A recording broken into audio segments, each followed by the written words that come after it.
Hello my dear students, आज हम पढ़ने जा रहे हैं बायोलॉजी का अगेन बहुत ही ज्यादा interesting as well as important topic that is difference between sexual and asexual reproduction.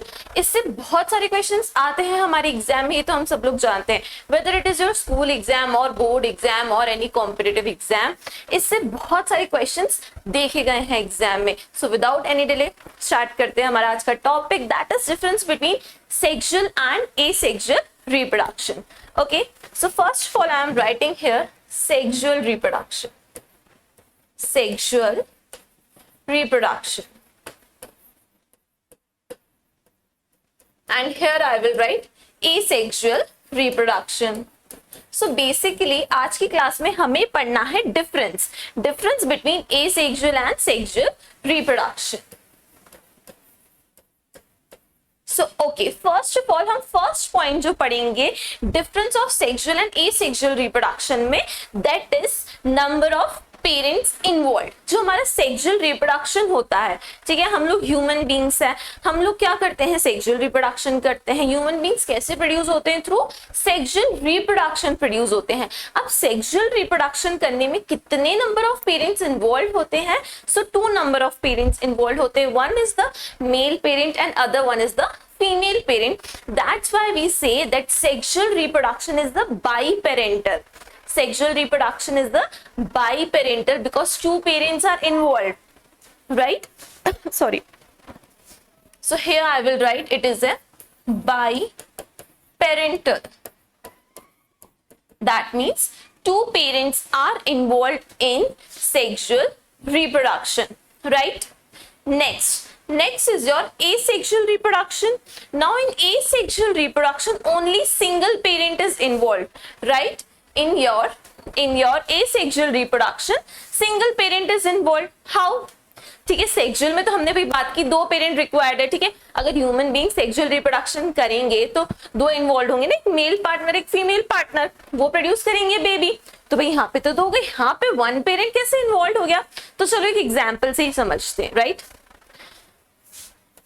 I said uniparental, it is uniparental, that means single parent is involved. uni मतलब 1, single parent। आओ देखते हैं कैसे single parent involved होता है in the asexual reproduction. Now see here, it is an amoeba. What it is? It is an amoeba. ठीक है, this is an amoeba and amoeba को क्या करना है? रिप्रोडक्शन करना है, ठीक है। अब ये कैसे करेगा? मैंने बोला अभी एक सिंगल अमीबा ही क्या बनाएगा? 2 डॉटर अमीबा बनाएगा, मतलब अपनी प्रोजेनी क्रिएट करेगा, मतलब अपने बच्चे बनाएगा। कैसे बनाएगा? देखो सिंपली क्या होगा, ये जो अमीबा है इसकी बॉडी डिवाइड होगी इनटू 2 पार्ट्स, ठीक है। अमीबा की बॉडी 2 पार्ट्स में डिवाइड हो जाएगी और वो जो 2 पार्ट्स रहेंगे वो ही क्या है? वो ही है डॉटर अमीबा, मतलब वो अमीबा के पेरेंट अमीबा के बेबी अमीबा। तो ये 2 अमीबा बन गए, इसकी बॉडी डिवाइड की पेरेंट अमीबा की। So these are daughter amoeba. तो हमने देखा कि जो सिंगल पेरेंट है, सिंगल अमीबा पेरेंट है, इसने क्या बनाया? 2 daughter amoeba. That's why we say asexual reproduction is a uniparental. I hope इतना आप सबको क्लियर हो गया होगा, राइट? ओके, अब हम नेक्स्ट पॉइंट की तरफ मूव करते हैं। ये तो हो गया first point. Next point, I am saying sexual reproduction हो रहा है, 2 पेरेंट्स इन्वॉल्व है, एग्जाम्पल ह्यूमन बींग्स में मेल एंड फीमेल। तो अब हम देखेंगे क्या इसमें रिप्रोडक्टिव ऑर्गन की इन्वॉल्वमेंट होती है? तो ऑब्वियसली यस, ठीक है। सेक्सुअल रिप्रोडक्शन करने में किसका इन्वॉल्वमेंट रहता है? रिप्रोडक्टिव ऑर्गन्स का इन्वॉल्वमेंट रहता है, ठीक है। So I will write reproductive organ. क्या इन्वॉल्व होंगे इसमें? रिप्रोडक्टिव ऑर्गन्स इन्वॉल्व होंगे, फीमेल के भी एंड मेल के भी, तभी क्या होगा? सेक्सुअल रिप्रोडक्शन होगा। So I will write involvement of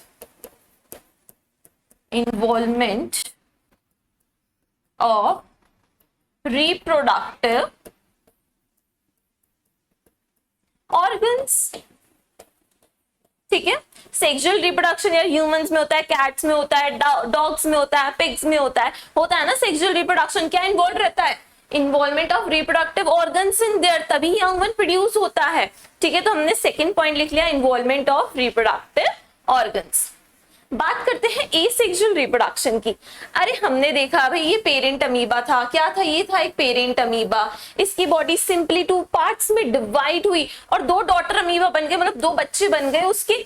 क्या इसमें कोई रिप्रोडक्टिव ऑर्गन था? नहीं, amoeba is a unicellular organism, उसमें कहां से आएगा रिप्रोडक्टिव ऑर्गन? कोई रिप्रोडक्टिव ऑर्गन नहीं था, सिंपली बॉडी डिवाइड हुई इनटू 2 डॉटर अमीबा और 2 डॉटर अमीबा बन गए। सो क्या आएगा next point? No involvement of reproductive organ. So shall I write here? No involvement of reproductive organs.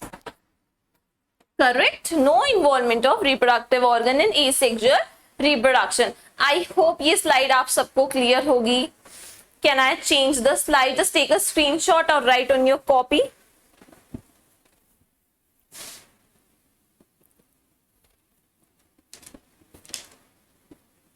Chalo, let's move on. Next slide. See, here I am writing sexual, so I am writing an S. Okay. And here I am writing asexual, so I am writing AS. I hope it will be clear to you. Okay, in sexual reproduction there is a formation of gametes. What I said, in sexual reproduction there is a formation of gametes. Now you'll say, ma'am, what is the gametes? Sperms in male and ova, means egg in female, are the gametes. Okay, what I said, in males it is sperm. Males में क्या produce होती है यार? Sperms produce होती है ना। And females में क्या प्रोड्यूस होता है? एग प्रोड्यूस होता है। आफ्टर प्यूबर्टी होता है, तो ये क्या है? इन्हें गेमेट्स बोलते हैं। ठीक है, स्पर्म एंड ओवा नोन एज गेमेट्स। यही गेमेट्स का जब फ्यूजन होता है तब क्या बनता है? बेबी, उससे बेबी बनता है। ठीक है, that means in sexual reproduction gametes are produced. ठीक है, gametes are formed. So should I write in sexual reproduction that gametes are formed?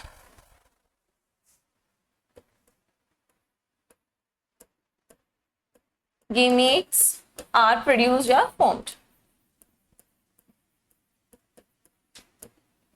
ठीक है, अब एसेक्सुअल की बात करते हैं। अरे हमने एग्जाम्पल देखा ना यार अमीबा का। सिंपली अमीबा की बॉडी यूनिसेलुलर ऑर्गेनिज्म था, 2 पार्ट्स में डिवाइड हो गई, ना ही रिप्रोडक्टिव ऑर्गन की जरूरत लगी, ना ही यहाँ पे कोई गेमेट प्रोड्यूस होंगे। जब रिप्रोडक्टिव ऑर्गन्स ही नहीं है तो गेमेट्स कैसे बनेंगे? So simply we will write no gametes are produced. No gametes, gametes मतलब germ cell are produced, right? So ये एक और डिफरेंस हो गया। अब आगे चलते हैं। ठीक है, you can write, फटाफट से नोट डाउन करो। अब गेमेट्स बने, व्हाट आई सेड, जो गेमेट्स बने हैं इनका क्या होगा? फ्यूजन होगा। राइट और रॉन्ग? ऑब्वियसली राइट ना। जो गेमेट्स बने हैं उनका क्या होगा? फ्यूजन होगा। स्पर्म का फ्यूजन किससे होगा? ओवा से होगा। तो क्या बनेगा? जाइगोट, फिर एम्ब्रियो, फिर बेबी बनेगा। ठीक है, तो यहाँ पे क्या होगा? फर्टिलाइजेशन होगा। Fusion of sperm and ova is known as fertilisation. So here fertilisation will takes place. यहाँ पे I will write fertilisation takes place and here यहाँ पे फर्टिलाइजेशन होगा क्या? यार सवाल ही नहीं है, रिप्रोडक्टिव ऑर्गन नहीं है, गेमेट्स नहीं है, तो कहां से फर्टिलाइजेशन होगा? कोई फर्टिलाइजेशन नहीं होगा। ठीक है, डायरेक्ट बॉडी देखा हमने 2 पार्ट्स में डिवाइड हो गई, बेबी बन गया था, डॉटर सेल्स बन गए थे। ठीक है, तो यहाँ पे मैं लिख देती हूँ no fertilisation takes place.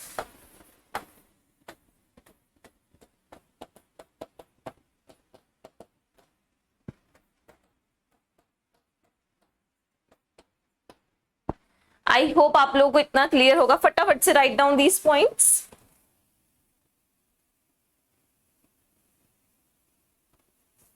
Now अगर हम सेक्सुअल रिप्रोडक्शन की बात करें, again I am writing S here and I am writing as.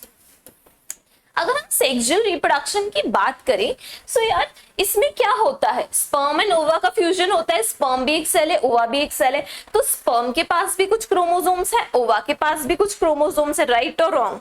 I am right ना? दोनों के पास क्रोमोसोम्स है यार। ठीक है, तो दोनों के क्रोमोसोम्स का फ्यूजन हो रहा है, दोनों के सेल्स का फ्यूजन हो रहा है, मतलब जो क्रोमोसोम है दोनों के पास वही बेबी के पास जाएंगे। सो हम एक पॉइंट लिख सकते हैं, chromosome of both the parents are inherited. Inherited मतलब आगे वाली जनरेशन में जा रहे हैं, ठीक है। फॉर एग्जाम्पल एक मेल है, ये मेल है, ये फीमेल है, इसके पास कुछ क्रोमोसोम्स है, इसके पास भी कुछ क्रोमोसोम है, ठीक है। इनके स्पर्म और ओवा का फ्यूजन होगा तो ये क्या बनेगा, बेबी बनेगा। मतलब बेबी के पास क्या हो रहा है, मेल के क्रोमोसोम भी जा रहे हैं और फीमेल के क्रोमोसोम भी जा रहे हैं। सो हम यहाँ पे एक पॉइंट लिखेंगे, chromosome of both the parents are inherited. So I am rubbing this and I am writing chromosomes of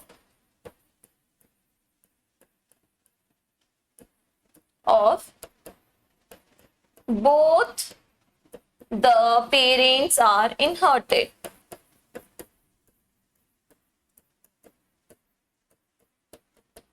and हम यहाँ पे क्या लिखेंगे, ए सेक्शन में chromosome of single parent is इनहर्टेड। अब आप बोलोगे मैम ये क्या होता है, अरे हमने देखा ना जो अमीबा था वो सिंगल पेरेंट था ना, तो सिंगल पेरेंट का क्रोमोसोम ही जाएगा ना, पार्टनर कहाँ से आएगा। So can I right here, chromosome of single parent is इनहर्टेड। Chromosome of single parent is इनहर्टेड। Inherited मतलब आगे वाली जनरेशन में जा रहा है, ठीक है। ये पॉइंट हो गया। अब इसी पॉइंट से हम एक और पॉइंट बनाएंगे, ठीक है। वो सुनो पॉइंट क्या होगा। अब सेक्सुअल रिप्रोडक्शन, हम ह्यूमन बीइंग सेक्सुअल रिप्रोडक्शन से प्रोड्यूस हुए, राइट। बट क्या हम एग्जैक्ट अपने मदर फादर जैसे दिखते हैं? नो। जैसे मैं तो थोड़ी बहुत अपनी मम्मा जैसी दिखती हूँ और थोड़ी बहुत अपने पापा जैसी दिखती हूँ, ठीक है। मैं एग्जैक्ट में उसकी कार्बन कॉपी तो हूँ नहीं ना अपने पेरेंट्स की, और आप लोग भी एग्जैक्ट कार्बन कॉपी थोड़ी अपने पेरेंट्स की नहीं, हल्का फुल्का कहीं ना कहीं हमारे वेरिएशन है, हम अलग अलग दिखते हैं। क्यों अलग अलग दिखते हैं? क्योंकि दोनों पेरेंट्स के क्रोमोसोम हमारी बॉडी में आ रहे हैं, दो पेरेंट के आ रहे हैं, तो we are not exact copies of our parent, variation आ जाता है, ठीक है। सो हम नेक्स्ट पॉइंट लिखेंगे, प्रोजेनी। प्रोजेनी मतलब जो बच्चे पैदा हो रहे, progeny is not exact copy of parents. पर यहाँ पे क्या हुआ था यार, यहाँ पे जो सिंगल पेरेंट, जो सिंगल अमीबा के पास जितना भी जेनेटिक मटेरियल था वो सब उसने किसको पास ऑन कर दिया, अपनी डॉटर सेल्स में डाल दिया। तो डेफिनेटली जो डॉटर सेल्स होंगी दे will be exact copy of their parent, ठीक है। जस्ट सी, अगर ये पॉइंट क्लियर नहीं हुआ हो तो let me clear. See here, this was parent amoeba, I am taking red pen, this is a parent amoeba, ठीक है। इसके पास जो जेनेटिक मटेरियल था, सेम जेनेटिक मटेरियल किसके पास गया, डॉटर सेल्स के पास गया। So they will be exact copy of their parent, ठीक है। सो नेक्स्ट पॉइंट जो हमें लिखना है, that is progeny is exact copy of their parent. Progeny is exact copy of their parent. Got my point? ठीक है। अब एक लास्ट पॉइंट हम लिखेंगे, that is sexual reproduction is a slow process whereas asexual reproduction is a faster process। यार sexual reproduction में एक baby करने में कितना टाइम लगता है, ह्यूमंस की बात करें तो 9 months लगते हैं, वही अमीबा कुछ ही देर में कर लेता है, ठीक है। सो हम यहाँ पे लिखेंगे it is an slow process. Okay, I am taking the next slide for sexual and for as, that is asexual, it is a slow process and it is a very fast process। ये भी एक difference बन गया, basic butter difference, right. एक और point बोल लिख सकते हैं यार हम लोग एग्जाम में, एक और पॉइंट ऐड कर सकते हैं कि जो हमारा सेक्सुअल रिप्रोडक्शन होता है उसमें प्रोजेनी का नंबर बहुत कम होता है। अगर ह्यूमंस हैं वो रिप्रोडक्शन करेंगे तो जनरली सिंगल चाइल्ड होता है, यस और नो, या ट्विंस हो गए या फिर ट्रिपलेट्स हो गए उससे ज्यादा हम बहुत कम देखते हैं, पर एसेक्सुअल में एक साथ बहुत ज्यादा प्रोजेनी प्रोड्यूस होती है, बहुत ज्यादा ऑर्गेनिजम्स प्रोड्यूस हो सकते हैं. So this is also point which can be added in the difference. Okay, चलो, this was all about difference between sexual and asexual reproduction. I hope आप सबको वीडियो अच्छा लगा होगा. अच्छा लगा है तो please like, share and subscribe to my channel. Thank you.